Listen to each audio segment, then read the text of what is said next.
पकड़ते हैं और हिम्मत से लड़ते हैं तो इंसान उनको ही अपना नेता बनाते हैं। जैसे अब्दुल रहमान साहब यहाँ से विधायक होके असेंबली में, दिल्ली असेंबली में यहाँ का आवाज उठाया। आज आपका बीच में एक ऐसा नेता आएंगे जो चीफ गेस्ट जिग्नेश मेवानी साहब के बारे में उनका एक डायलॉग मैं कहना चाहता हूँ। उसका पहले टीवी में एक एडवर्टाइजमेंट आते हैं, वॉशिंग पाउडर निर्मा दूध से भी सफेदी। तो बीजेपी का एक वॉशिंग मशीन है, उसी वॉशिंग मशीन में कल भी मैंने जिक्र किया था आसाम का मुख्यमंत्री चीफ मिनिस्टर हिमंत बिश्व शर्मा, जिनको पहले जो कांग्रेस का टाइम पे आसाम में मंत्री थे, बीजेपी का लीडर आसाम जाके कहा था जब बीजेपी का मंत्री मिनिस्ट्री होगा तो उनको जेल भेजा जाएगा। लेकिन जेल का वजह उनको क्या है, उनका वॉशिंग मशीन में धुल के अभी वो बीजेपी का मुख्यमंत्री बन गया।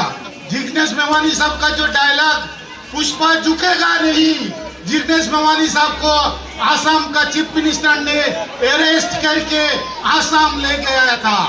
उसी टाइम जिग्नेश मेवानी साहब ने आसाम का जितना भी कांग्रेस वर्कर्स का हौसला बुलंद किया।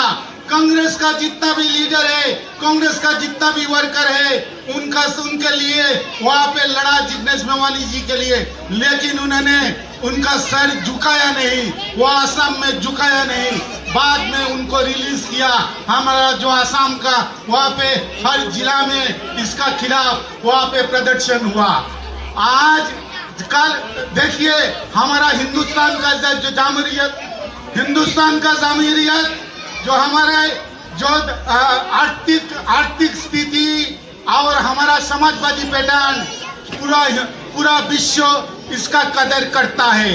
लेकिन हमारा जो अनेकता में एकता ये जो परंपरा हिंदुस्तान का प्रधानमंत्री पूरा विश्व का सामने कुचल डाला है। आप सब लोग मैंने देखा है जैसे आसाम में है, पूरा हिंदुस्तान में कैसे मॉब लिंचिंग हो रहा है, कैसे अल्पसंख्यक समुदाय का ऊपर अत्याचार हो रहा है। तो ये आप सब लोग जानते हैं, आप सब लोगों ने देखा है।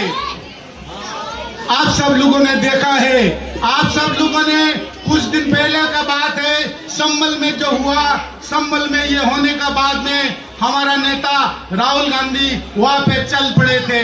मणिपुर का जो कल भी मैंने ये जिक्र किया, मणिपुर में वह माँ बहन का इज्जत लूटा जा रहा है। लेकिन हिंदुस्तान का प्रधानमंत्री, हिंदुस्तान का होम मिनिस्टर वहाँ जाने का एवं वहाँ शांति लाने का कोई भी प्रक्रिया वहाँ पे प्रक्रिया तो छोड़िए, वहाँ जाने का उनको टाइम नहीं मिला। लेकिन हमारा नेता राहुल गांधी वहाँ उसी टाइम जब वहाँ पे दंगा चल रहा था, मणिपुर वहाँ पहुँच गया था। मणिपुर से न्याय यात्रा चालू किया था। जो न्याय यात्रा चालू हुआ, एक जमाना पे देखिए ये जो कांग्रेस, इंडियन नेशनल कांग्रेस ने हिंदुस्तान का आजादी लाया। उसी आजादी में हजारों उलेमा ने शहीद हुआ। उसी टाइम पे महात्मा गांधी ने कहा था ब्रिटिश भारत छोड़ो, क्विट इंडिया मूवमेंट। तो अभी ये हिंदुस्तान में जो नफरत हटाने के लिए राहुल गांधी ने कन्याकुमारी से कश्मीर तक यात्रा किया, मोहब्बत भाईचारा के लिए। राहुल गांधी ने लगातार पूरा हिंदुस्तान में, ये सीलमपुरी में भी पब्लिक मीटिंग हुआ। सीलमपुरी में पब्लिक मीटिंग में अल्पसंख्यक समुदाय से लेके, पिछड़े वर्गों से लेके, दलित से लेके सब लोगों के ये इस संप्रदाय के लिए जो कांग्रेस का कमिटमेंट, क्योंकि कांग्रेस का इतिहास ब्रिटिश जो भारत छूट के गया था तो भारत का, हिंदुस्तान का एक पिन बनाने में भी सक्षम नहीं था। लेकिन अभी ये हिंदुस्तान जो है ये हिंदुस्तान कांग्रेस के लिए बना है। ये हिंदुस्तान आप जब देख रहे हैं, ये हिंदुस्तान साइंस टेक्नोलॉजी से लेके स्वास्थ्य परिसेवा से लेके इंजीनियरिंग कॉलेज से लेके एजुकेशन जितना भी है ये कांग्रेस का दान है। कांग्रेस ने ये किया, लेकिन 10 सालों से ज्यादा हो गया नरेंद्र मोदी जी बीजेपी ने किया। अभी बेरोजगारी देखिए, जितना भी प्राइवेट प्रॉपर्टी है, कोई अगर एक कहावत है जो एक पिता लड़का पिता जब उनके लिए कुछ छोड़ के जाते हैं तो वो कुछ करते नहीं तो उसको क्या कहते हैं, निकम्मा कहते हैं। तो बिल्कुल ऐसे ये निकम्मा प्राइम मिनिस्टर हिंदुस्तान का है। देश का जितना प्रॉपर्टी है सारा प्रॉपर्टी बेच रहे हैं, महंगाई से हम लोग जूझ रहे हैं। और बाकी मैं आना चाहता हूँ ये दिल्ली में आम आदमी का सरकार एक झूठा सरकार, अन्ना हजारे जी का एक आंदोलन उस टाइम पे चल रहा था, लेकिन उसी को एनकेश करके ये अरविंद केजरीवाल जी ये अब दिल्ली का पार्टी बनाया, आम आदमी पार्टी बनाया। आम आदमी पार्टी बना के 10 साल सत्ता में रहा। 10 साल सत्ता में रहने का बाद में अभी देखिए दिल्ली का मुख्यमंत्री जो है आतिशी सिंह, उनका कहना क्या है, शराब के लिए एक आप लोग जब मार्केट में जाएंगे कोई चीज खरीदने के लिए बाई 1 गेट 1, इसका मतलब है एक लेने से एक फ्री मिलेगा। तो दिल्ली का मुख्यमंत्री का यही कहना है शराब नीति के बारे में। आप लोग क्या चाहते हैं, ये शराब पी के ये पूरा समाज ये पूरा परिवार बर्बाद हो जाए क्या? पहला। दूसरा, आप लोग ये जैसे मेरे पहले मेरा भाई ने कहा है, जब उसी टाइम कोरोना का टाइम पे मरकज में जब ताला लगाया, हम लोग आसाम से देख रहे थे।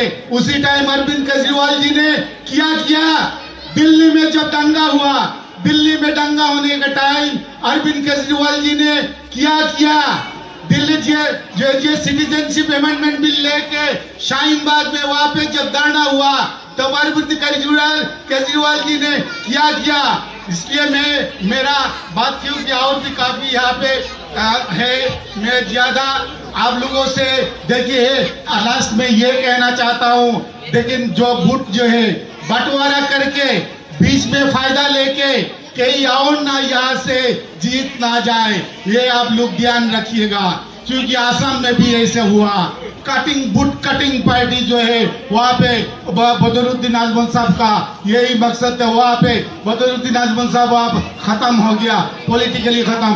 बिल्कुल यहाँ पे भी ऐसे देखिए बुट बंटवारा करके बीच में से हमारा प्रधान जो शत्रु है वो शत्रु यहाँ से निकल ना जाए। आप लोगों से यही विनती और आप लोगों का बीच में आके 2 बात कहने का जो मुझे मौका दिया, मैं आसाम प्रदेश कांग्रेस कमेटी का उपाध्यक्ष हूँ और ये जो सिलमपुरा विधानसभा कॉन्स्टिट्यूएंसी AICC से मुझे कोऑर्डिनेटर का नाते यहाँ पे मुझे जिम्मेदारी दिया।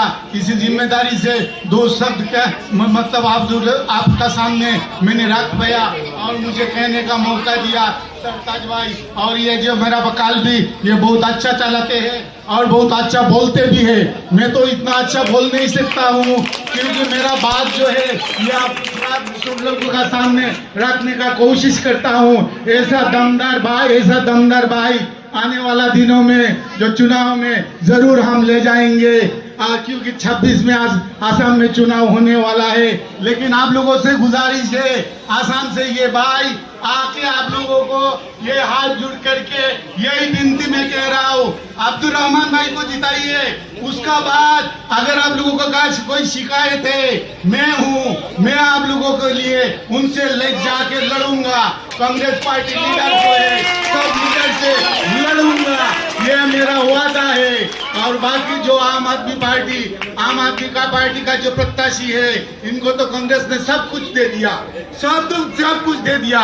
सब कुछ देने का बाद में अभी क्या कांग्रेस पार्टी छोड़ के दूसरे पार्टी में गया, आम आदमी पार्टी में। इसलिए बुथ बंटवारा मत कीजिए, कांग्रेस को जिताइए, यही मेरा आपसे आवेदन है। धन्यवाद, बहुत बहुत शुक्रिया।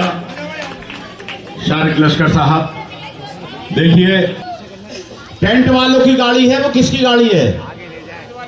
टेंट वालों की गाड़ी है। बराए मेहरबानी वो थोड़ा गाड़ी को आगे बढ़ा दें, उनकी मेहरबानी होगी।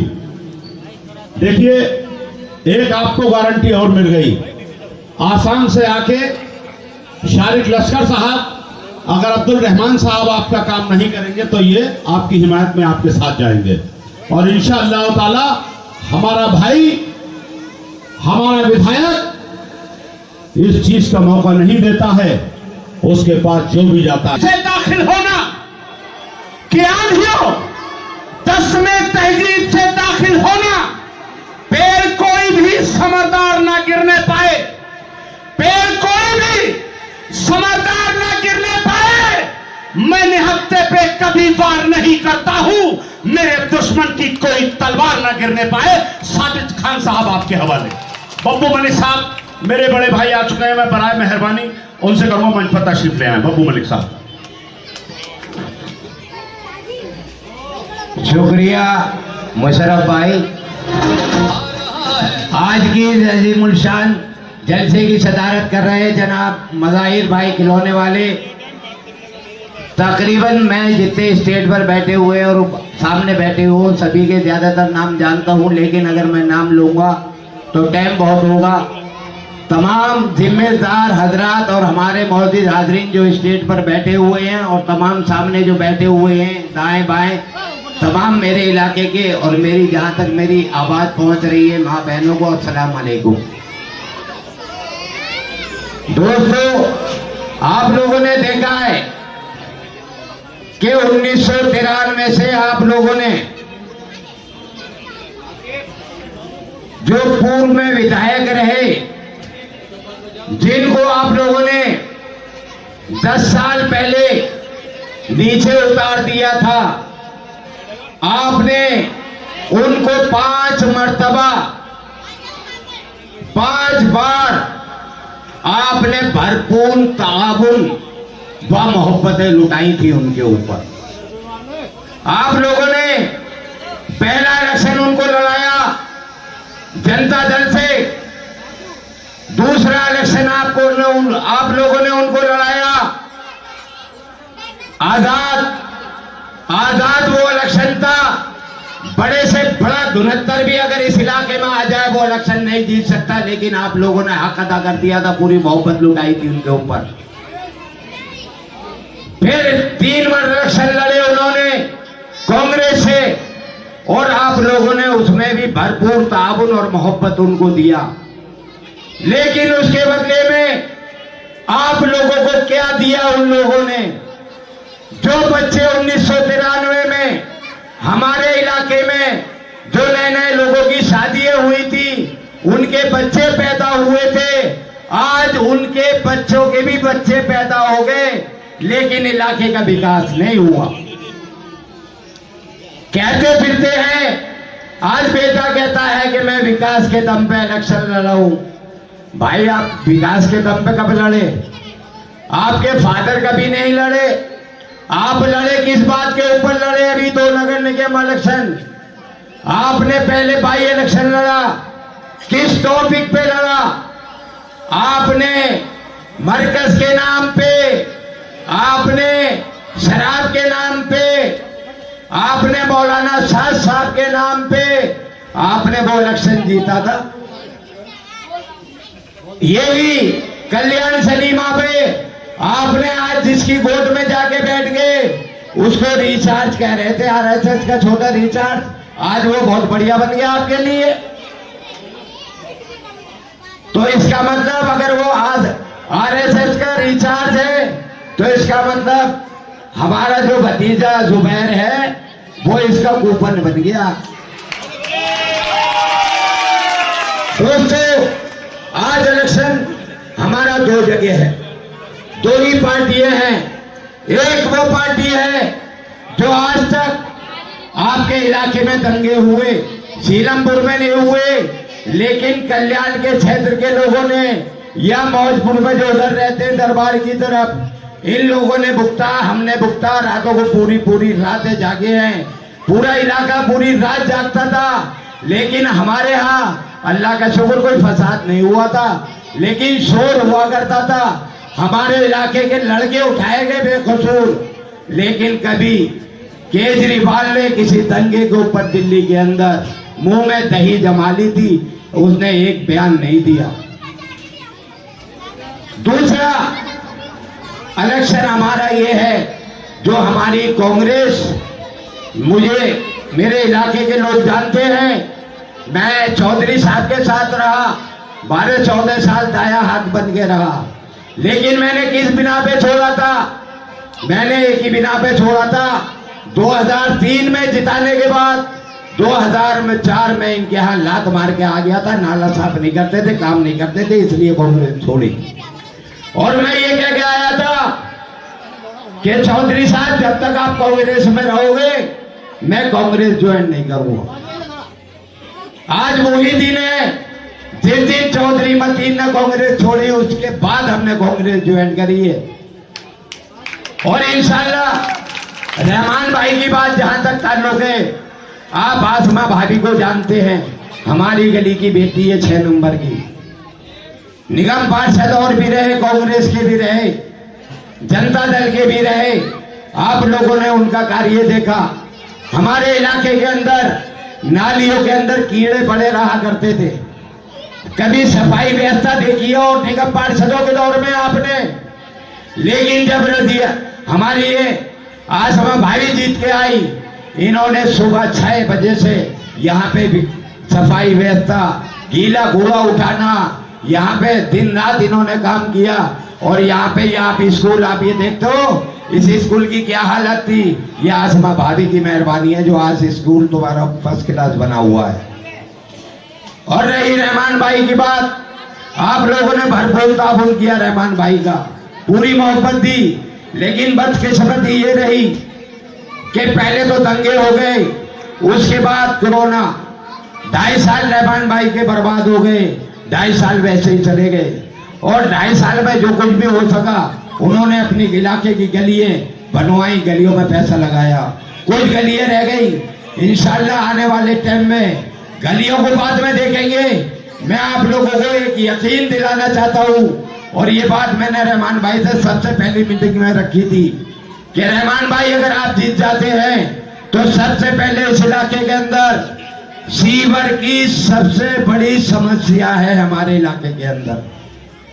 जो सीवर भाई साहब ने, बड़े वाले भाई साहब ने डलवाए थे आज से 28 साल पहले, जो 12 इंची के यहाँ पे मंजूर हुए थे गलियों में, वो 8 इंची के डलवा दिए। जहां 12 इंची के पास हुए थे वहां 18 इंची के पास थे, वहां 12 इंची के डलवा दिए। तो इलाके की समस्या तो तस की तस रह गई, और इलाके के अंदर दलदल और बना पड़ा सारा एरिया। ये जितना पानी है मैन होलों का हमारे इलाके में बैठ रहा, कहीं नहीं जा रहा। आप कहीं पे भी गड्ढा खोद के देख लो, 10 फुट रात भर पानी भरा मिलेगा आपको। तो दोस्तों मैं तो आपसे यही चाहता हूँ, इल्तिजा करूंगा, गुजारिश करूंगा कि आने वाली 5 तारीख को कांग्रेस के सामने वाला बटन दबाकर रहमान भाई को ज्यादा से ज्यादा वोटों से जिताए। और हाँ, एक बात और याद आ गई मुझे, अभी 6 नंबर में यहाँ एक प्रोग्राम हो रहा था। यहाँ पे अभी भाई साहब का एक छोटा सा प्रोग्राम हुआ था। यहाँ पे ये कह रहे थे कि रहमान भाई के साथ जो लोग घूम रहे, कोई 400 रुपए का, कोई 500 रुपए का, ज्यादा मस्जिद है तो 5000 का, और इससे बड़ा मस्जिद है तो 10,000 का। मैं तुम किस लिए घूम रहा हूँ भाई, ये तो बता दो। मैं तुम्हारे साथ नहीं रहा, तुम्हारी नस नस से वाकिफ हूँ। मैं जब से जानता हूँ, जब से प्रॉपर्टी डीलर का काम करते थे, आपके साथ तो ऐसे ऐसे नए नए लौंडे घूम रहे। मेरे और हमारे रहमान भाई के साथ ये स्टेज पर जितनी बैठी हुई हस्तियां, इनका एक एक चेहरा देख लो। ये खड़े सामने बैठे हुए हैं जो अपनी जेबों से खर्च करने वाले लोग हैं, तुमसे भीख नहीं मांगते या तुमसे चंदा नहीं लेते, और अपनी जेबों से खर्च करके इलेक्शन लड़ाते।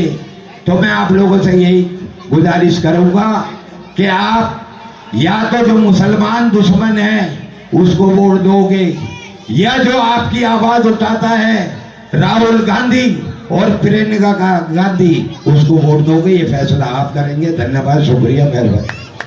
बहुत बहुत शुक्रिया। भाई अफजाल सिद्दीकी, अबरार सिद्दीकी अपने साथियों के साथ आए हैं, मैं उनका तहे दिल से शुक्र। आपके दिलों की धड़कन भाई अब्दुल रहमान साहब आपके बीच तशरीफ ला चुके हैं। मैं उनका तहे दिल से शुक्रिया करता हूं। जो बगल में हमारे बीच तशरीफ लाते हैं, गुड्डू भाई शेर फिर मैदान में आ रहा है शेर फिर मैदान में ही वाला है जमाना।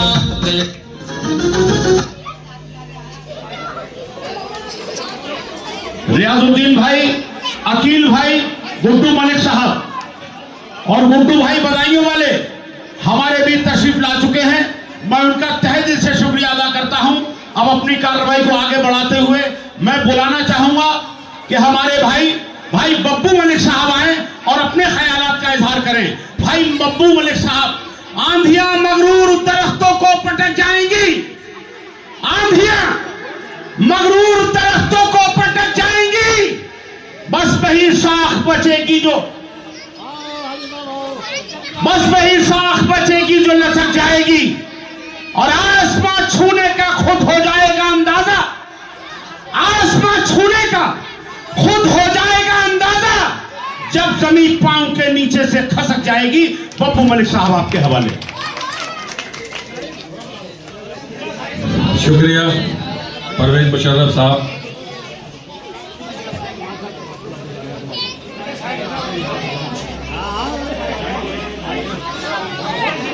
सदर साहब से इजाजत लेते हुए अस्सलाम वालेकुम। सलाम करना सुन्नत है, जवाब देना फर्ज है। जो सलाम की आवाज सुने उसे सलाम करना चाहिए। दोबारा सलाम को पेश करता हूं, अस्सलाम वालेकुम। और कैसे हो 6 नंबर वालों? बढ़िया हो? मुझे उम्मीद है कि हमारे मौजूदा विधायक जनाब अब्दुल रहमान साहब को सिलमपुर की आवाम दोबारा विधायक बनाने जा रही है इंशाअल्लाह। हाथ उठा के बताओ, सारे हाथ उठाओ भाई। बहुत खूब, बहुत खूब। एक शेर के साथ बच्चों बेटे जरा बेटा, तुम माशाल्लाह बहुत अच्छे बच्चे हो, बड़े प्यारे प्यारे बच्चे हैं यहाँ। ये दुनिया नफरतों के आखिरी स्टेज पर है। ये दुनिया नफरतों के आखिरी स्टेज पर है। इलाज इसका मोहब्बत के सिवा कुछ भी नहीं। और दोस्तों, मोहब्बत की दुकान किसने खोल रखी है? आप जानते हो किसने? जोर से। कांग्रेस ने, हमारे नेता राहुल गांधी जी ने। और नफरत की दुकान मोदी जी ने और उनके छोटे भाई केजरीवाल जी ने। मोदी जी सामने से वार कर रहे हैं, केजरीवाल जी पीछे से वार कर रहे हैं। केजरीवाल ज्यादा खतरनाक है। खुला दुश्मन अच्छा है, उससे बच के रहेंगे। जो छुपा दुश्मन है, पीछे से वार करेगा, वो ज्यादा खतरनाक है। दोस्तों, मोहब्बत की दुकान खोलने वाले मेरे नेता, हमारे नेता जनाब राहुल गांधी जी आपकी बात करते हैं, आपकी भलाई का काम करते हैं। संभल पर बोलते हैं, बहराइच पर बोलते हैं, दिल्ली दंगों में जाते हैं। देखो, आपसे वोट लेकर अरविंद केजरीवाल ने अपने घर बैठ के शीश महल बनाया, आपकी फिक्र नहीं थी। बच्चों, जरा शांति बना कर रखो, बड़ी मेहरबानी होगी आप, प्लीज। अरे भाई, ये लड्डू वड्डू बंद कर दो, बाद में भी करना भाई जरा। दिल्ली दंगों में देखिए, आपकी जानकारी के लिए बता दूं कि हमारी 5 सीट है मुसलमानों की। 5 विधायक होते हैं दिल्ली में। 70 सालों के इतिहास में कांग्रेस पार्टी ने 6ठा टिकट दिया हाजी भूरे साहब को बाबरपुर विधानसभा से, मुसलमान को। 7वां टिकट दिया जंगपुरा से फरहाद सूरी साहब को। आपके हितों के लिए काम करने वाली जो कांग्रेस है, देखिए 5 सीटों पे मुसलमान अपना विधायक बनाते हैं और दिल्ली में 70 सीटों में से 20 सीटों पर निर्णायक है, यानी निर्णय देती है कि जिधर मुस्लिमों का वोट जाएगा उधर वो विधायक बन जाएगा। लेकिन मगर अफसोस अरविंद केजरीवाल सिर्फ वोट लेने के लिए आपके पास आते हैं, आपकी दुख तकलीफ दर्द दंगों में तकलीफों में कोई काम नहीं आया। ये अरविंद जी आए आपसे पूछने, आज हमारे क्षेत्र के कितने लड़के लड़कियां नाजायज मुकदमों में बंद हैं। दिल्ली दंगों के लिए कोई पूछने वाला नहीं है, कोई पुरसाने हाल नहीं है। लेकिन मुंबई में एक एक्टर के, एक फिल्म एक्टर के अगर कुछ चोट लगती है, चोर घेरने कोई आया था, आप लोगों को पता होगा, मीडिया में था, उसके लिए ट्वीट करते हैं, हमारे लिए मुंह में दही जम जाती है। लेकिन मुझे अफसोस है कि हम वोट उसे दिया हमने 2 बार, लेकिन अब मुझे उम्मीद है इंशाअल्लाह कि कांग्रेस की सरकार आ रही है और हम इंशाअल्लाह मिलजुल कर कांग्रेस को वोट करेंगे, भाई अब्दुल रहमान को मजबूत करेंगे, कांग्रेस पार्टी को मजबूत करेंगे। मेरे साथ एक नारा लगाओ बहुत बढ़िया करके, लगाओगे? कांग्रेस पार्टी, राहुल गांधी, अब्दुल रहमान। शुक्रिया, बहुत बहुत शुक्रिया बाबू मलिक साहब। हमारे भी हमारे भाई अबरार साहब बीजेपी छोड़कर कांग्रेस में शामिल हो रहे हैं। मैं उनसे गुजारिश करूंगा बराए मेहरबानी मंच पर तशरीफ ले आए। अबरार भाई, नईम रहमान, अनीस भाई के छोटे भाई मेडिकल वाले मंच पर तशरीफ ले आए।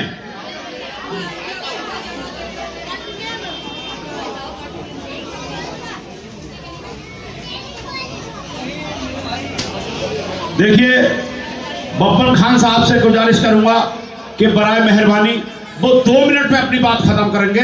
बब्बर खान साहब। अस्सलाम वालेकुम। देखिए, मैं कह रहा था बन के हादसा बन के बाजार में आ जाएगा, बन के हादसा बन के बाजार में आ जाएगा और जो न होगा वो अखबार में आ जाएगा। मुझसे रहमान भाई ने कई मर्तबा कहा कि क्या करूं, मरकज पे इन्होंने हमला कर दिया, जमात पे इन्होंने हमला कर दिया, इन्होंने कई काम ऐसे कर दिए कि अब गुंजाइश नहीं रही, मटका हटना मत। जब ये कहे तो फौरन छोड़ देना। इन्होंने फौरन ही इस्तीफा दे दिया और 5 बार विधायक बने चौधरी साहब। मैं उनके साथ रहा, चौधरी साहब के साथ रहा मैं। अब उन्होंने पार्टी छोड़ दी, हमने भी उन्हें छोड़ दिया।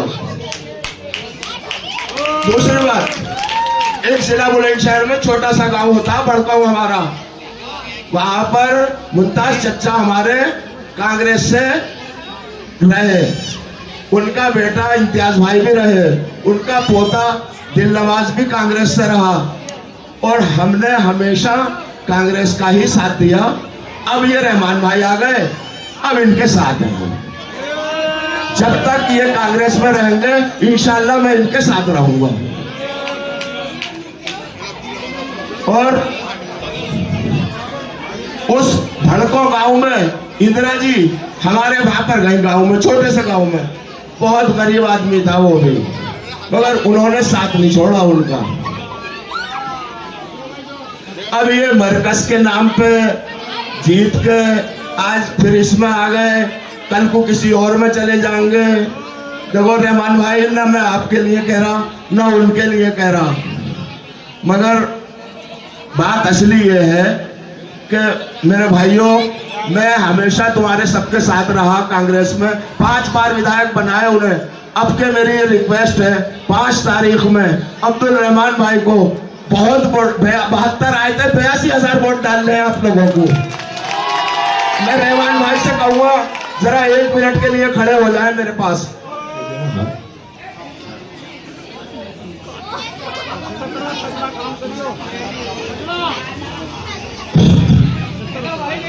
भाई मेरी बहुत तबीयत खराब है, मगर मैं इनके बुलावे से फिर भी आया।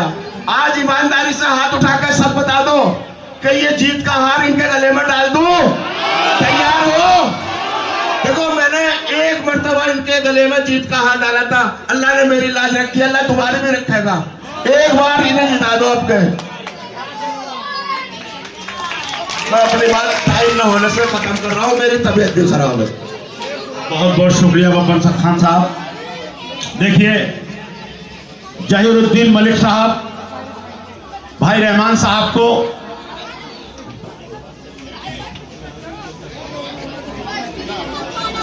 नोटों का हार बनाकर भाई रहमान साहब का स्वागत करेंगे जहीरुद्दीन मलिक साहब, और उसके बाद लड्डुओं से तोलेंगे। मेरे बीच मेरे भाई रियासत साहिल साहब भी तशरीफ ला चुके हैं, जावेद भाई भी तशरीफ ला चुके हैं, मैं उनका तहे दिल से शुक्रिया अदा करता हूं। अब आपके बीच आपके दिलों की धड़कन, आपके चहीते, देखिए जहीरुद्दीन मलिक साहब नोटों के हाथ से स्वागत कर रहे हैं, मैं उनका तहे दिल से शुक्रिया अदा करता हूं, और आप लोग ताली बजाकर स्वागत कीजिए।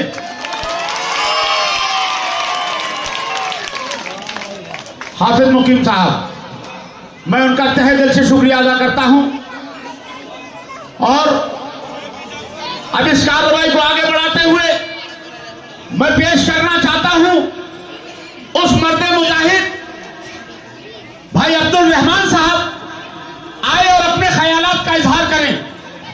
आपके विधायक, आपके भाई के दायरे में सिमट के आया है, दायरे में सिमट के आया है, हर रिवायत से हट के आया है, और आंधियों को जरा खबर कर दो, आंधियों को जरा खबर कर दो, शेर वापस पलट के आया है। भाई अब्दुल रहमान साहब आपके हवाले।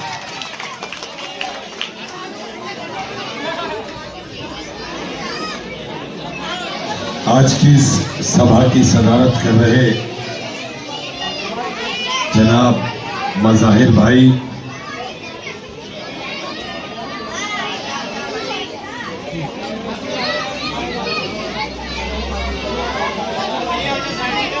मेरे बड़े भाई भाई रईस साहब 6 नंबर वाले खिलौने वाले मेरे बड़े भाई, अगर मेरी आवाज सुन रहे हैं तो बराए मेहरबानी मंच पर तशरीफ ले आए। भाई रईस साहब, भाई रिजवान साहब अगर मेरी आवाज सुन रहे हैं तो बराए मेहरबानी मंच पर तशरीफ ले आए। हाजी ताज साहब अगर मेरी आवाज सुन रहे हैं तो मंच पर तशरीफ ले आए। भाई रईस साहब मंच पर आ जाइए। भाई मकबूल साहब अगर मेरी आवाज सुन रहे हैं तो मंच पर तशरीफ ले आए। भाई मकबूल साहब लीजिए।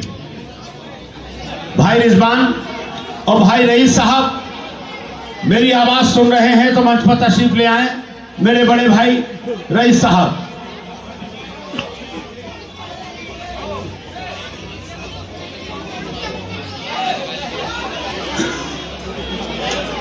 दोस्तों, मंच पर सभी वक्ताओं को आप सुन रहे थे, और इलेक्शन का दौर है, लेकिन मैं सोचता हूं कि बोलूं कुछ नहीं, आपको दिखाऊं। आज वो बार बार जगह जगह ये बताते हैं कि सीवर खराब है, तो मैं आपसे पूछना चाहता हूं कि ये खराब सीवर डाला किसने था? भाई, इस सीवर डालने वाला था कौन?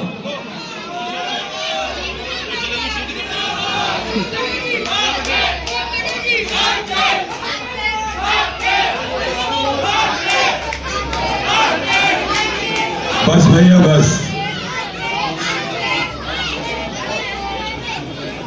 ये सीवर किसकी देन है इस इलाके में?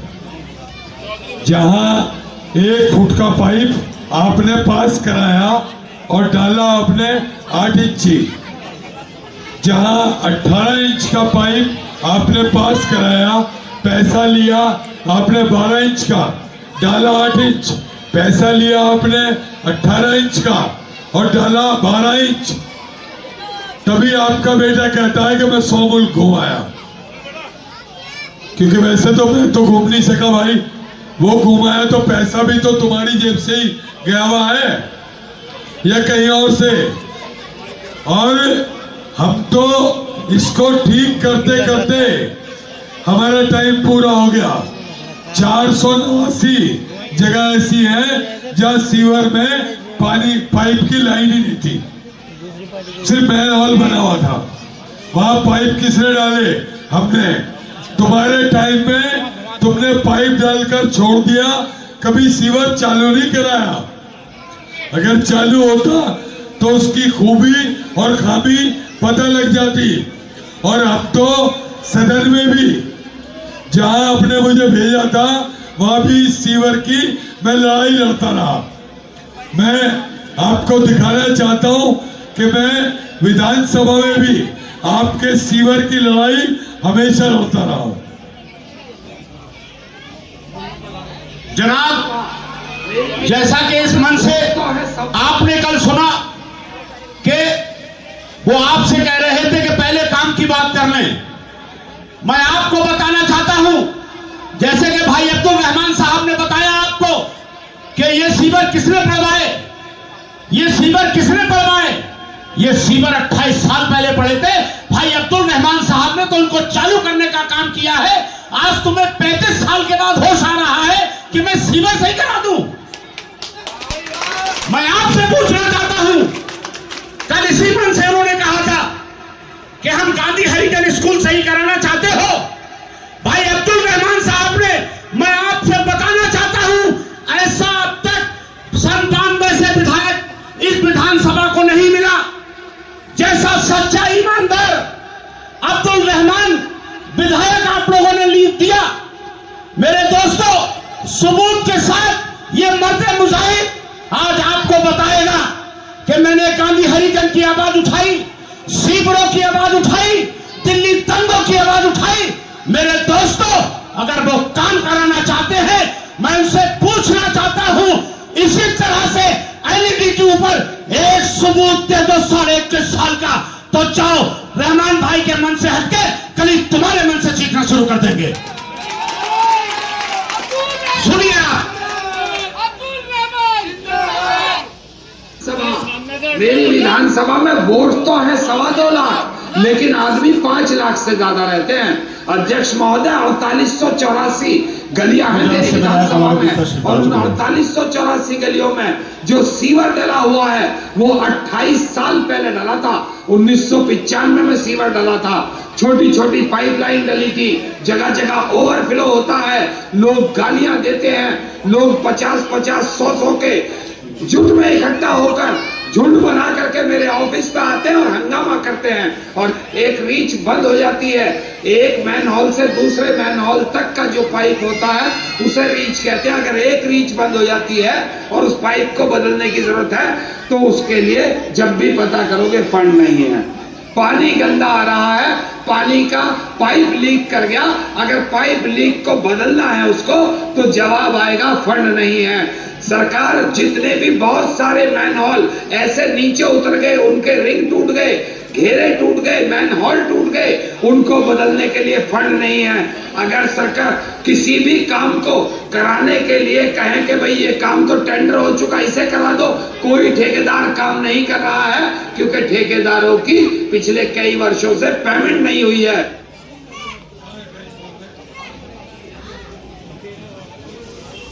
दोस्तों, आपने देखा कि सीवर को लेकर मैं वहां भी लड़ रहा था, और जब बात आई हमारे अस्पताल की कि अस्पताल में ना वेंटिलेटर है, ना एमआरआई है, ना सिटी स्कैन मशीन है, 200 बेड का हॉस्पिटल है, पूरा नॉर्थ ईस्ट डिस्ट्रिक्ट उस हॉस्पिटल पे आता है और उसको मिलता क्या है? सिर्फ रेफर।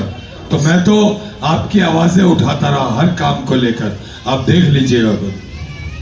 सीलमपुर में एक जगप्रवेश चंद नाम से हॉस्पिटल है जो पूरे नॉर्थ ईस्ट डिस्ट्रिक्ट का एकमात्र हॉस्पिटल है अध्यक्ष महोदय। उसमें आए दिन एक्सरे मशीन, आए दिन अल्ट्रासाउंड मशीन खराब रहती है, ना वो 200 बेड का हॉस्पिटल है अध्यक्ष महोदय।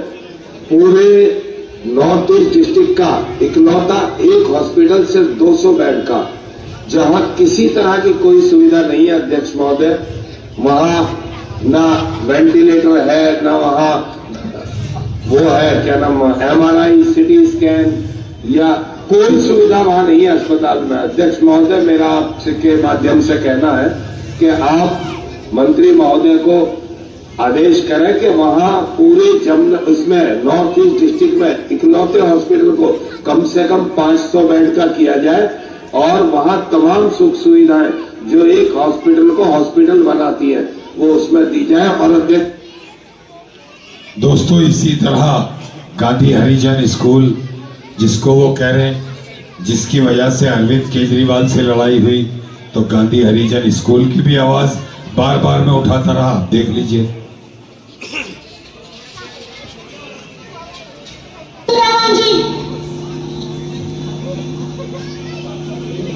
अध्यक्ष महोदय, आपका बहुत बहुत धन्यवाद। आपने मुझे 280 पर एक अहम मुद्दे को उठाने का मौका दिया। मेरी विधानसभा में बिरमपुरी रोड पर एक गांधी हरिजन के नाम से स्कूल था मैडम। वो एडिड स्कूल था और अब से लगभग 2.5-3 साल पहले गवर्नमेंट ने उसे अपने अंडर ले लिया। मैडम, उसकी बिल्डिंग जर्जर हालत में थी, तो गवर्नमेंट ने उसके बच्चों को शिफ्ट किया पीली बिल्डिंग सीलमपुर, जो वहां से लगभग 800 मीटर की दूरी पर है। 2.5 साल से बच्चे उस दूसरे स्कूल की बिल्डिंग में छोटी सी जगह में बैठकर पढ़ाई कर रहे हैं। 26 करोड़ रुपए की लागत से उस स्कूल की बिल्डिंग के 100 कमरे बनाए जाने थे। 84 कमरों में क्लासरूम और 16 कमरों में ऑफिसेज के यूज के लिए।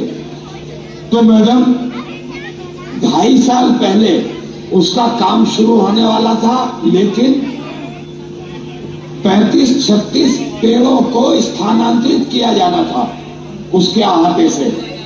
वो स्थानांतरित नहीं हो सके, इसके कारण वो काम आज तक शुरू नहीं हो सका। उसके बाद में वो टेंडर लैप्स हुआ, वो ठेकेदार चला गया छोड़कर, रीटेंडर हुआ उसको भी 1 साल से ज्यादा हो गया, लेकिन आज तक काम शुरू नहीं हो सका और बच्चे बहुत ज्यादा परेशान हैं। अभिभावक हर रोज मेरे ऑफिस में आते हैं और 800 मीटर दूर चल के बच्चे बच्चियों को जाना पड़ता है। तो मैं आपके माध्यम से ये कहना चाहता हूं मैडम कि आप इसमें थोड़ा सा दखलंदाजी करें अपनी, और इस स्कूल की बिल्डिंग को जल्द से जल्द बनवाएं ताकि उन बच्चों को राहत मिल सके और बच्चे अच्छे से अपने ही स्कूल में आकर के पढ़ाई कर सकें। देखिए, मैं इतना ही कहना चाहता था। बहुत बहुत शुक्रिया आपका। जैसे आपने देखा भाई अब्दुल रहमान साहब ने गांधी हरिजन स्कूल की आवाज सदन में उठाने की बात की, विधानसभा में उठाने की बात की। आज तक उन्होंने 21 साल के अंदर इस इलाके की बात को उठाने का काम नहीं किया। यह इलाके की आवाम सब जानती है। यहां सबूत के साथ आपको दिखाया जा रहा है। यह कोई ऐसा नहीं है कि भाई अब्दुल रहमान साहब की आवाज हमने डबिंग कर ली हो तो आपको सुनाई जा रही है। यहां सुनाई भी दिया जा रहा है और दिखाई भी दिया जा रहा है। मैं सबूत के साथ आपको दिखाया जा रहा है। आपकी आवाज को उठाने का काम अब्दुल रहमान ने किया, मगर जब इस नाकारा सरकार ने फंड देने का काम नहीं किया तो अब्दुल रहमान कोई ऐसा थोड़ी नहीं है कि अपने घर के बर्तनों को बेच के स्कूल में लगाने का काम करेगा भैया, या कोई विधायक करेगा? बताइए आप। जो सरकार है उससे ही तो पैसा मांगा जाता है। जब वो पैसा ही देने को राजी नहीं है तो स्कूल बनेगा कहां से? और इंशाअल्लाह ताला अब की आपने अगर एक मौका दिया तो इस नाकारा सरकार ने तो पैसा नहीं दिया, कांग्रेस सरकार से पैसा लाके ये अब्दुल रहमान साहब सबसे पहले उस स्कूल को बनवाने का काम करेंगे। उन्होंने एक बात और कही कि अब्दुल रहमान दंगों के टाइम में कहा था। मैं दंगों के टाइम में वहां था जहां लोगों को मेरी जरूरत थी। दंगे में मैं शिव विहार था, मैं चांदबाग था, मैं ब्रिजपुरी था। और एक सबूत तो ऐसा है कि आपके सामने भजनपुरा पर एक गांव है गढ़ी मांडू, उसके 48 घर हैं वहाँ मुसलमानों के, और एक मस्जिद है 55 गज में बनी हुई, उन तमाम में आग लगा दी गई। उन सबको रातों को निकालकर हम श्री राम कॉलोनी लेके गए, वहां स्कूल का ताला खोला, उन्हें रुकाया, उनके ठहरने का, रजाई गद्दे का, तकिए का इंतजाम किया, उनके नाश्ते का, खाने का इंतजाम किया।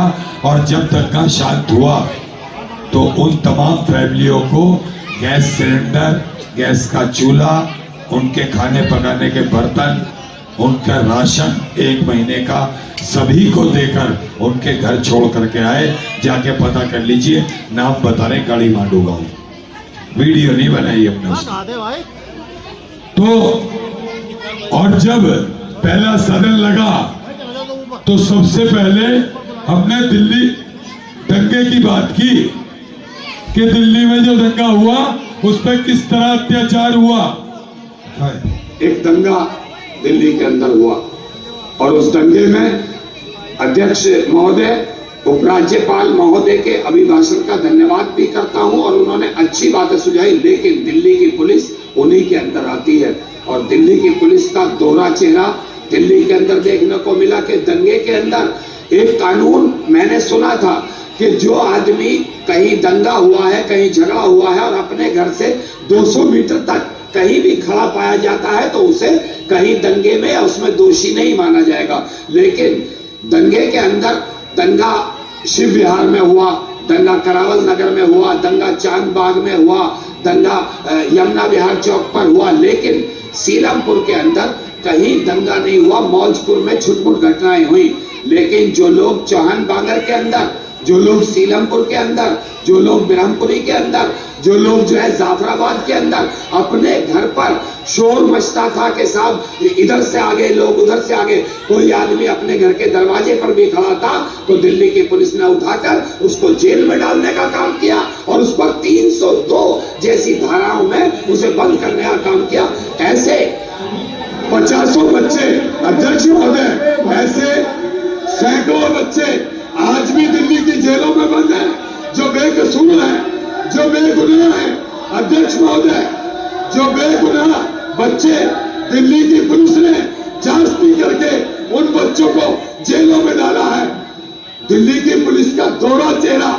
मैं कहना चाहता हूं अध्यक्ष महोदय आपके माध्यम से कि ये एक ऐसी जगह है, ये एक ऐसा मंदिर है कि जहां हम अपनी बात भी ना कह सके, अपने इलाके की बात को ना रख सके, तो हम कहां रखेंगे अध्यक्ष महोदय। मैं आपके समक्ष कहना चाहता हूं कि अध्यक्ष महोदय, दिल्ली की पुलिस ने वो दोहरा रवैया शायद इसलिए अपनाया कि एक समुदाय पर प्रेशर बनाया जा सके, उसके नौजवान बच्चों को उठाकर जेलों में डाल दिया जो बेकसूर थे।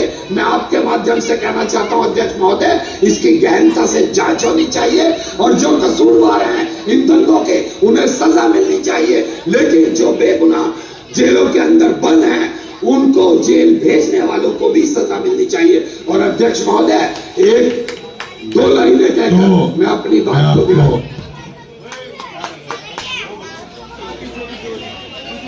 क्या करोगे?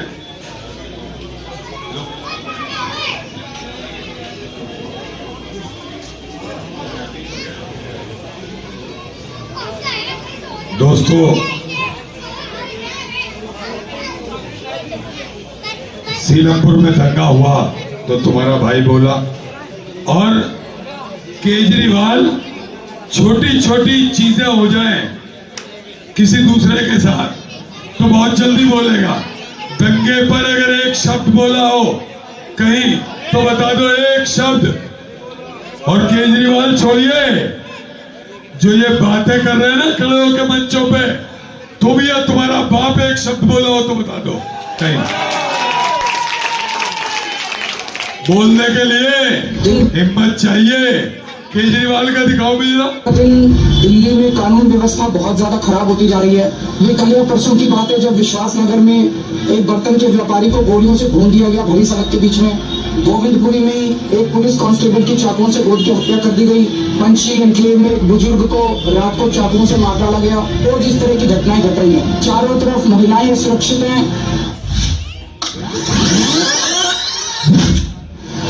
दिल्ली दंगे में मौत का आंकड़ा 46 तक पहुंच गया है। जीटीबी हॉस्पिटल में अब तक 38 मौतें हुई। जिंदगी मुश्किल करा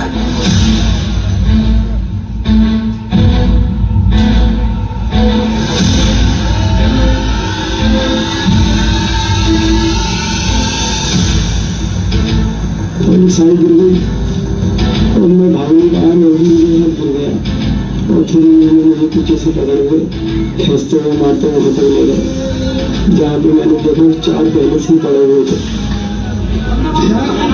तो मुझे बहुत मजा वहाँ पर, वहीं से कहता रहा मुझे छोड़ दो, भगवान के वास्ते अल्लाह के वास्ते मुझे छोड़ दो, लेकिन नहीं छोड़, मुझे मारते चले गए।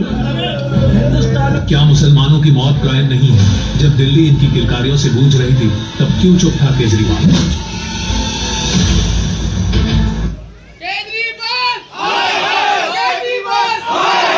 तो दोस्तों,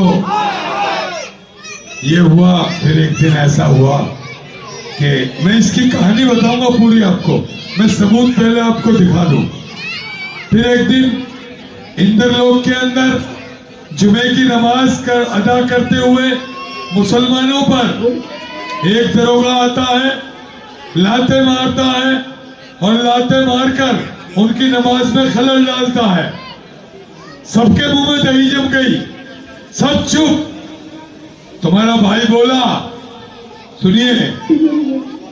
अध्यक्ष महोदय, कल दिल्ली के इंद्रलोक इलाके में जुमे की नमाज अदा कर रहे लोगों पर पुलिस ने आकर लातें बजाई, उनको ठोकरें मारी। इस बर्बरता के लिए शंकर कुमार सब इंस्पेक्टर, सराय रोहिल्ला थाना का सब इंस्पेक्टर, खाली उसे सस्पेंड कर दिया गया।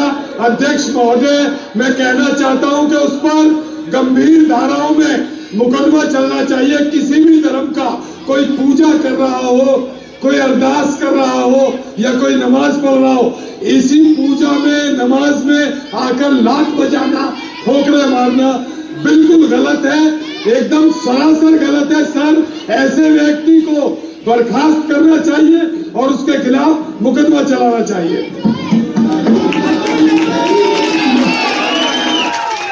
दोस्तों, इन्होंने एक बात और कही कि कोरोना आया तो विधायक जी घर में छुप कर लेट गए, दिखाई नहीं दिए किसी को चश्मे से भी।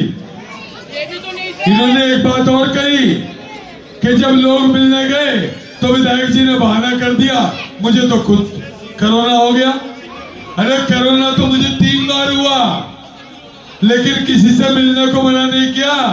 मैं हर रोज स्कूलों में खाना बांट रहा था। तुम कहां थे? 36 स्कूलों से खाना बांट रहा था और एक उनके मंच पर थे चौधरी जफर साहब, जेके उनका नाम है,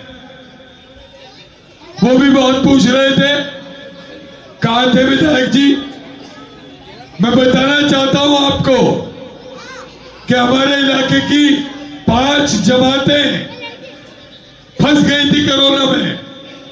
अलीगढ़, बुलंदशहर, मुरादाबाद, ऐसे ही 5 अलग अलग शहरों में उनको वहां से डीएम से ऑर्डर कराकर, अपने डीएम से ऑर्डर कराकर गाड़ियां ले जाकर उन्हें दिल्ली मैं लेकर के आया।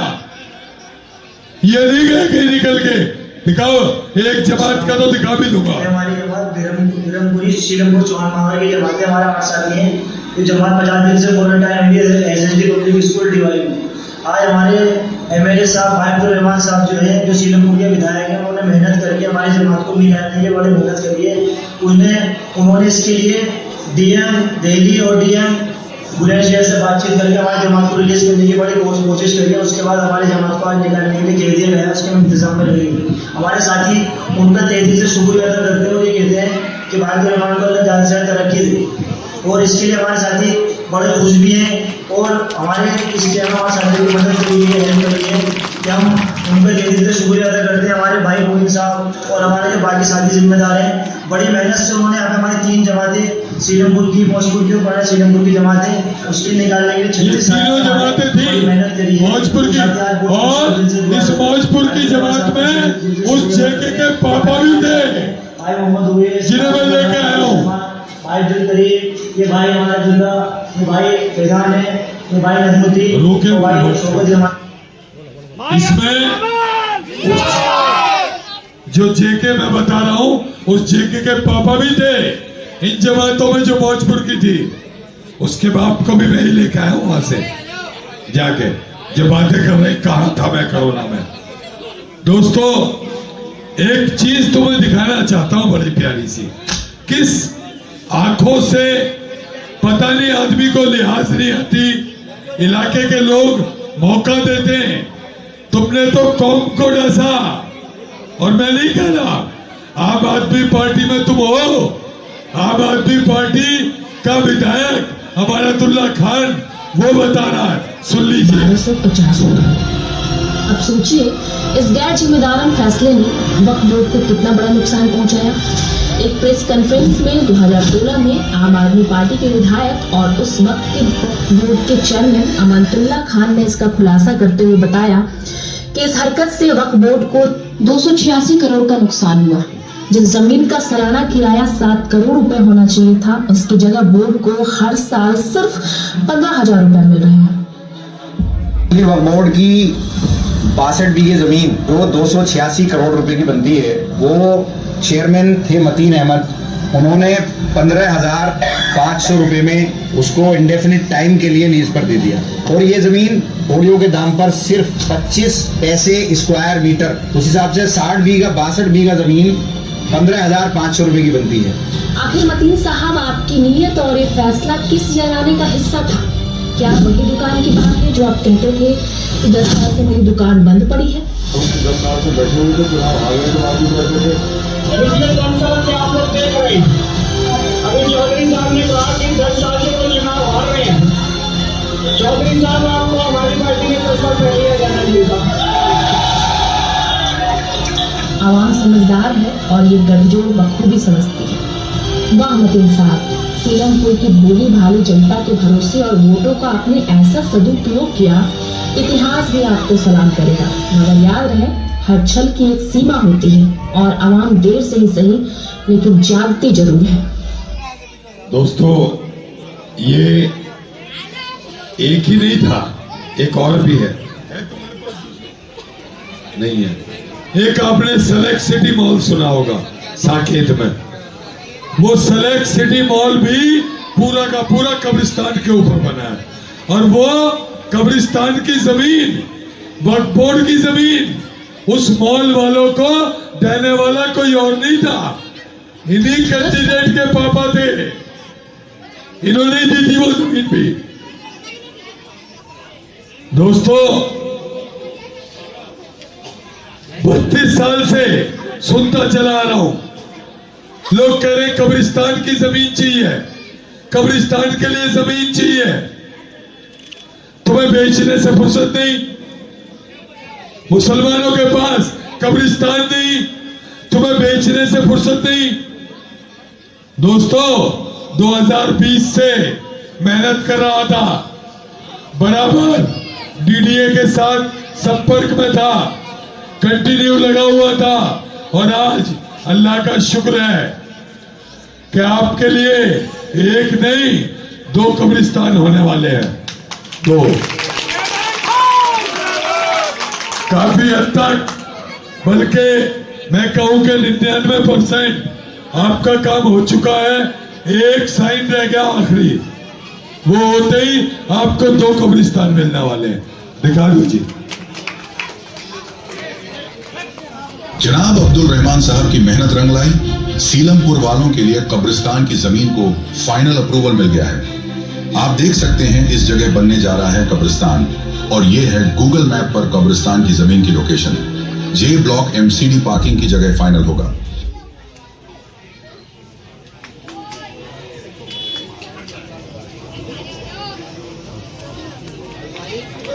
जनाब अब्दुल रहमान साहब की मेहनत रंग लाई। सीलमपुर वालों के लिए कब्रिस्तान की जमीन को फाइनल अप्रूवल मिल गया है। आप देख सकते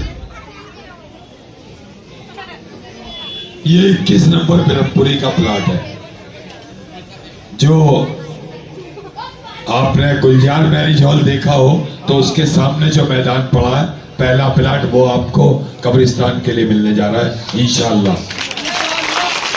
हैं इस जगह बनने और दूसरा प्लाट जब आप बिरमपुरी पुलिया से आप जग प्रवेश की तरफ चलेंगे और खत्ते के बराबर में जो पार्किंग है वो पार्किंग आपको कब्रिस्तान के लिए मिलने जा रही है इंशाअल्लाह। स्क्रीन पे दोनों है। तो दोस्तों एक और क्लिप देख लो। आज जो केजरीवाल की तारीफें कर रहे हैं ना,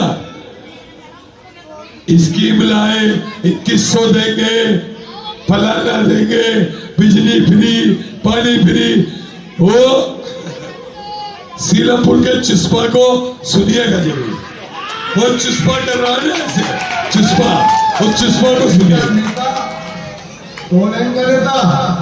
केजरीवाल बच्चाधारी है, नाकारा निकम्मा।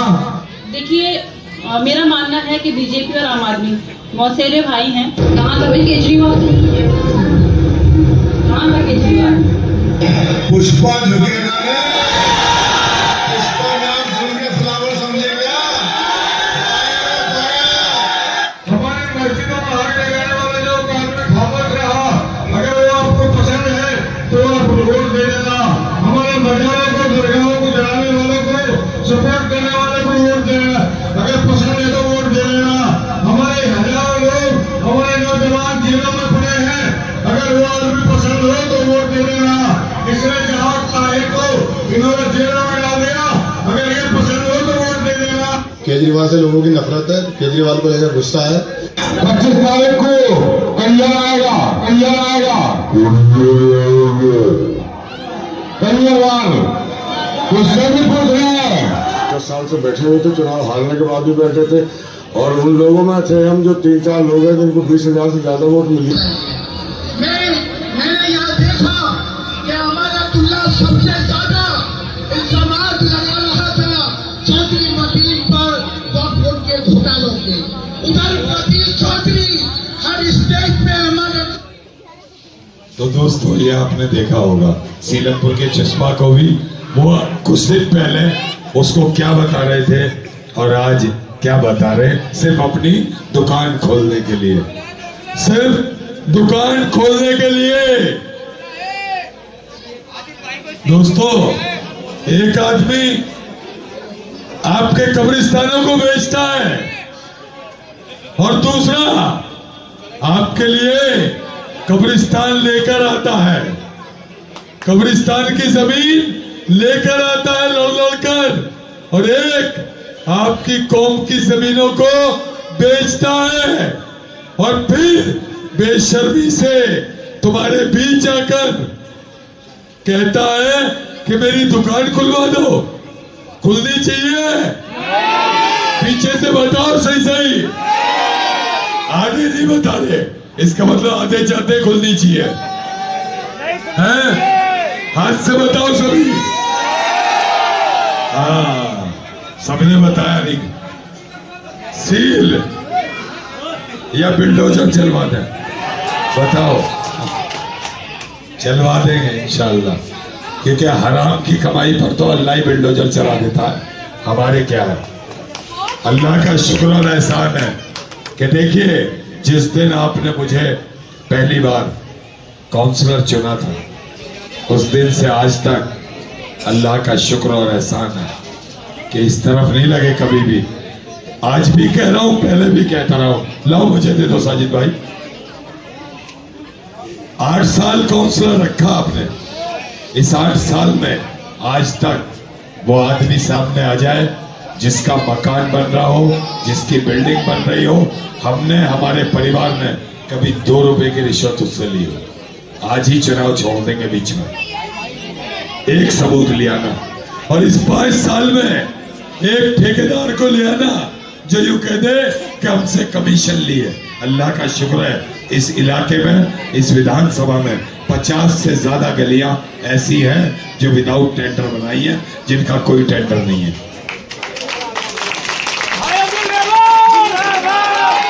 दुकान नहीं चलाई हमने, शोरूम भी नहीं चलाया। हमने आपकी जो जिम्मेदारी थी उसे खिदमत समझकर अंजाम दिया है आज तक, और इंशाअल्लाह आगे भी इसी तरह देंगे। दोस्तों, एक वो है जो आपके दिल्ली दंगे पर चुप हो जाता है, जो दिल्ली दंगे पर चुप हो जाता है। संभल में 5 बच्चे मर जाते हैं, कभी मुंह से कुछ नहीं बोलता। बहराइच में दंगा हो जाता है, कुछ नहीं बोलता। कानपुर में दंगा हो जाता है, कुछ नहीं बोलता। जहांगीरपुरी में मस्जिद पे हमला होता है, कुछ नहीं बोलता। और इन तमाम जगहों पर जाने वाला एक ही मर्द मुजाहिद है, उसका नाम है राहुल गांधी। राहुल गांधी। अरे जहां तुम्हें बोलना चाहिए ना, वो मुख्यमंत्री है। अच्छा, कहते हैं जी हम कट्टर ईमानदार हैं। अबे कट्टर ईमानदार हो, हर महीने जेल जा रहे हो, सारे के सारे लाइन से जेल जा रहे हो। कट्टर ईमानदार भाई, हाथी के दांत दिखाने के और हैं, खाने के और हैं। दोस्तों, इन्होंने वादा किया 2100 रुपए देंगे। पंजाब में आज तक 1000 रुपए नहीं दे पाई है 3 साल से, यहाँ 2100 तब देंगे। 2100 रुपए हर महिला को देने के लिए 27,000 करोड़ रुपए हर साल चाहिए। 27,000 करोड़ रुपए सिर्फ 70 लाख महिलाओं को, जबकि दिल्ली की आबादी 2.5 करोड़ है। और उस 2.5 करोड़ की आबादी में अगर महिला कम से कम भी लगाओ तो 1 करोड़ 20 लाख तो होंगी। 1 करोड़ 30 लाख मर्द होंगे, 1 करोड़ 20 लाख महिलाएं होंगी। उनमें से अगर 70 लाख ने भी भरा तो इसे 27,000 करोड़ रुपए चाहिए। अभी 10,000 करोड़ तो सेंटर से मांग रहा है, ये 27,000 करोड़ कहां से देगा? लेकिन कांग्रेस की भी गारंटी है, बहुत सारी है। आप तक कार्ड पहुंचेगा, आपकी पर्ची के साथ पहुंचेगा गारंटी कार्ड। आप उसे स्कैन कीजिएगा और भरिएगा। 25 लाख तक का इलाज आपका फ्री। सिलेंडर 500 रुपए का, साथ में राशन की किट फ्री। 300 यूनिट बिजली फ्री। जो बच्चे बेरोजगार हैं, जिन्हें नौकरियां नहीं मिल रही, जब तक सरकार नौकरी नहीं दे देगी तब तक 8,500 रुपए महीना महंगाई भत्ता उनके खाते में डालेगी।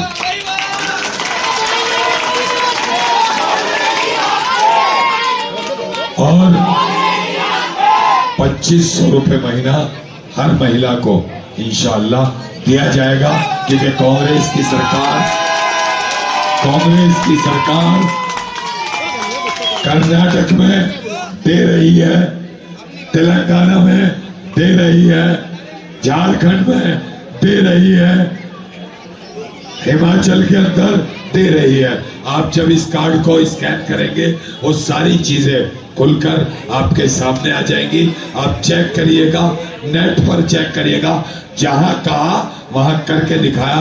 ये कांग्रेस का वादा है। और दोस्तों, दूसरा कोई नेता राहुल गांधी जैसा है इस हिंदुस्तान में? ईमानदारी से बताओ, पीछे में है कोई दूसरा नेता? वो जो हम सबके लिए 4100 किलोमीटर की पैदल यात्रा करिए किसी ने हिंदुस्तान में, सिर्फ इसलिए कि भारत को जोड़ सके। ये जो बिखराव भाजपा ने कर दिया, हिंदू मुसलमान, मंदिर मस्जिद, सिख ईसाई, इस सबको एक साथ जोड़ सके, सबको एक साथ, सबको समानता का दर्जा दे सके, इसलिए जोड़ दिया।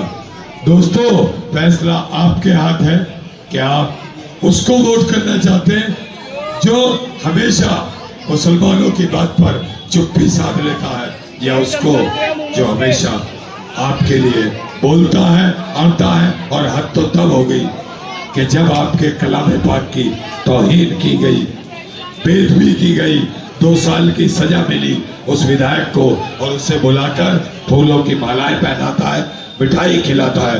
लानत है ऐसे मुख्यमंत्री पर। अच्छा बता दो एक बार, वोट किसे देना चाहते हो हाथ उठाकर?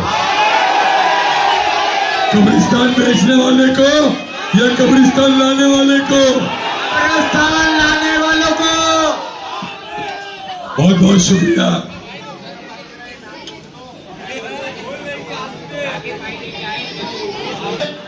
एहतराम भाई, शाहिद भाई, शाहरुख भाई, आसिफ भाई, अली भाई, समीर भाई, नदीम भाई, ये सारे आम आदमी पार्टी को छोड़कर कांग्रेस में शामिल हो रहे हैं। मैं इनका तहे दिल से शुक्रिया अदा करता हूं। और देखिए अल्हम्दुलिल्लाह, रोज एक ना एक दिन आम आदमी पार्टी छोड़कर भाई अब्दुल रहमान साहब से जुड़ रहा है, कांग्रेस पार्टी से जुड़ रहा है। कल मरकजी चौक पर हमारे बड़े भाई अशफाक भाई कांग्रेस आम आदमी पार्टी छोड़कर वो भी कांग्रेस में कल जुड़े थे। मैं आप लोगों से गुजारिश करूंगा कि हमारे बड़े भाई रईस भाई 6 नंबर वाले भाई अब्दुल रहमान साहब का नोटों के हाथ से स्वागत करेंगे। मैं उनका तहे दिल से शुक्रिया अदा करता हूं। नौशाद चौधरी साहब माला डाल रहे हैं। नौशाद चौधरी साहब भाई अब्दुल रहमान साहब को माला से नवाजेंगे, नोटों की माला से। बस हो गया रियासत भाई, हो गया। तालियों से स्वागत कीजिए भाई, बहुत बहुत शुक्रिया। देखिए मैं आप लोगों से गुजारिश करूंगा कि यहां से लेके अक्सा मस्जिद कल्याण चौक पर बहुत बड़ा प्रोग्राम हो रहा है। मैं आप लोगों से गुजारिश करूंगा, बताइए हाथ उठाकर कि भाई अब्दुल रहमान साहब के साथ चलेंगे? चलोगे? मार लगेगी, मार लगेगी। देखिए यहां पर यह नहीं होता है कि पान खाओगे, पब्लिक ने कहा खाएंगे, चलो हम अकेले खाए और अपने घर चले गए। यहां पर भाई अब्दुल रहमान साहब के साथ आप लोग कांधे से कांधा मिलाकर कल्याण चौक पर चलेंगे। और मेरे दोस्तों, बहुत बड़ा प्रोग्राम हो रहा है और आप सब लोगों का स्वागत है। चलिए भाई अब्दुल रहमान साहब के साथ जी चलेगा। शेर सुनोगे?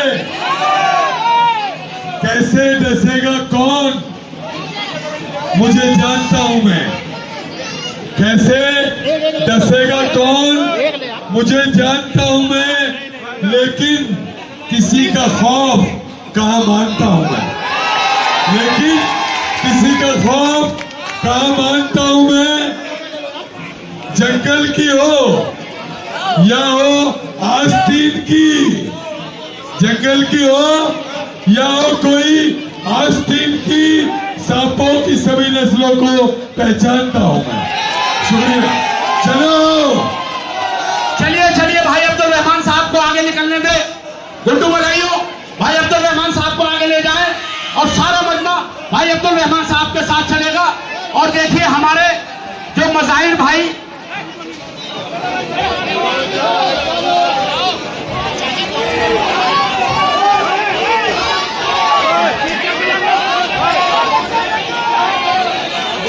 हमारे सदर साहब आपसे अपील करेंगे, लीजिए मज़ाहिर भाई।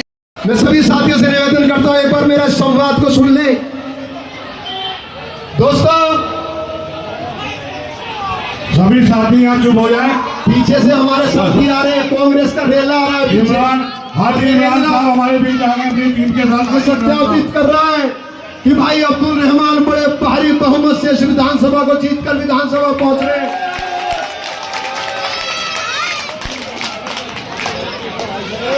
जोर से लगाना है नारा सबको, पीछे वालों को भी। काय पे मजा नहीं आया, और जोर से काय पे, हाथ से, हाथ पे, हाथ से, हाथ पे, काय पे।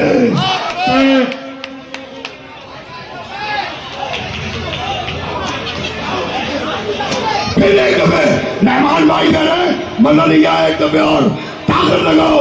गाय पे हाथ पे, 5 को हाथ पे, पायदारी को हाथ पे, गाय पे हाथ पे, हाथ से हाथ पे, हाथ से हाथ पे, हाथ पे हाथ पे। गुड्डू भाई, ये विजय मोहल्ले के साथी हैं हमारे, ये तुम्हारे साथ नहीं है, परवीन वत्स के साथ नारा लगाएंगे और आखिरी पंक्ति तक हाथ उठना चाहिए ताकि भाई अब्दुल रहमान को ये पता लग जाए कि भारी बहुमत से जीतकर विधानसभा पहुंचा रहे हो आप लोग। इनको मेरे साथ नारा लगाओगे, हाथ उठाकर आखिरी पंक्ति तक। भाई अब्दुल रहमान जिंदाबाद, भाई अब्दुल रहमान जिंदाबाद, कांग्रेस पार्टी जिंदाबाद। भाई ऐसा लगता है नारा ये मौजपुर है, ये विजय मोहल्ला है। मैं अपने साथियों से एक बात, सिर्फ एक संवाद कहूंगा, इससे ज्यादा अतिरिक्त कुछ ध्यान से सुन ले। सुनोगे? बोलूं तो सुनो।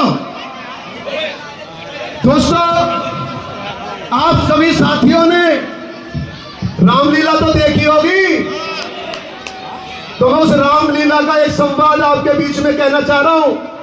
मेरे सभी साथियों से निवेदन है, मेरी बात को सिर्फ सुने और लगाएं ध्यान कि परवीन वत्स क्या कहना चाहता है इस मंच से। दोस्तों, जब राम और रावण का युद्ध हुआ, जब राम और रावण का युद्ध हुआ तो राम ने रावण को तीर मारा और रावण घायल होकर धरती पर गिर पड़ा। जब वो धरती पर गिर गया तो राम ने उससे शिक्षा ली। राम ने रावण से ये कहा कि हे रावण, मैं तुझसे एक शिक्षा लेना चाहता हूं, एक बात पूछना चाहता हूं, तू मुझे उस बात का जवाब दे। मैंने सुना है तू बहुत बड़ा बुद्धिजीवी है। रावण ने कहा, राम तू मुझसे पूछ, तू क्या पूछना चाहता है?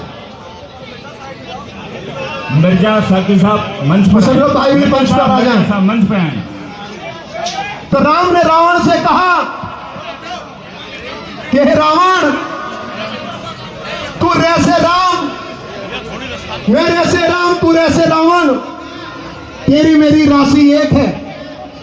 तू भी राजा, मैं भी राजा, तेरा मेरा युद्ध हुआ, मैंने तुझे तीर मारा, तू धरती पर पड़ा और मैं धरती पर खड़ा।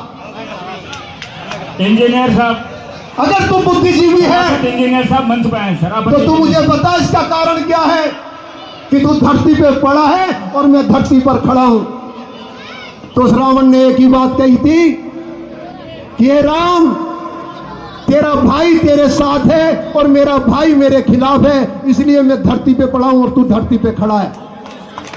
मैं सभी साथियों से निवेदन करना चाहता हूं, आज वो राम अब्दुल रहमान है, क्या आप अब्दुल रहमान के साथ हो? अगर आप अब्दुल रहमान के साथ हो तो जीत कर विधानसभा पहुंच रहे हैं, ये मैं आपको विश्वास दिला देना चाहता हूं। यामीन भाई हमारे बीच में मंच पर आ जाए। दोस्तों, आने वाली 5 तारीख को, मिर्जा साकी साहब मंच पे आए, आने वाली 5 तारीख को हाथ के सामने वाला बटन दबाकर भाई अब्दुल रहमान साहब को इतनी वोटें दे दो, इतनी वोटें दे दो कि झाड़ू की तिल्ली तिल्ली बिखर जाए। जवाब दोगे? हाथ उठाकर बता दीजिए, जवाब दोगे? मैं मरकज के ऊपर भी बोलने वाला था, बप्पू भाई मंच पर आए, बप्पू मैं भाई, तबलीगी जमात के ऊपर भी बोलने वाला था, बप्पू मलिक साहब, मैं मौलाना साद साहब के लिए भी बोलने वाला था, लेकिन मुझे इस मंच पर अब्दुल रहमान साहब ने मना कर दिया कि परवीन भाई, मजहब के ऊपर हम वोट नहीं मांगेंगे, अगर वोट मांगेंगे तो अपने काम के नाम पर वोट मांगेंगे, हम धर्म के नाम पर वोट नहीं मांगेंगे। मैं कसम खाकर कह रहा हूं, मैं इस बात को आपके बीच में जरूर रखता। मैं ब्राह्मण होकर जानता हूं कि जमाती क्या करते हैं। जमाती अपने दीन की बातें करते हैं, अपने धर्म की बातें करते हैं। उन लोगों के ऊपर इन्होंने मुकदमे दर्ज कराए थे, आज यहाँ के पुराने नेता उनकी गोद में जाकर बैठ गए। उनका मुंह तोड़ जवाब दोगे? दोगे? इसी के साथ मैं अपने शब्दों को विराम देता हूँ। बहुत बहुत धन्यवाद। जय हिंद, जय भारत। बहुत अच्छे नौजवान साथी, बहुत अच्छे, जज्बात को उभर दिया। हाजी शमीम साहब मंच पर आए, बड़ा मेहरबानी। हाजी शमीम साहब, शाहिद अंसारी साहब मंच पर आए। शाहिद अंसारी साहब, शरीफ भाई सेकंड वाले मंच पर आए।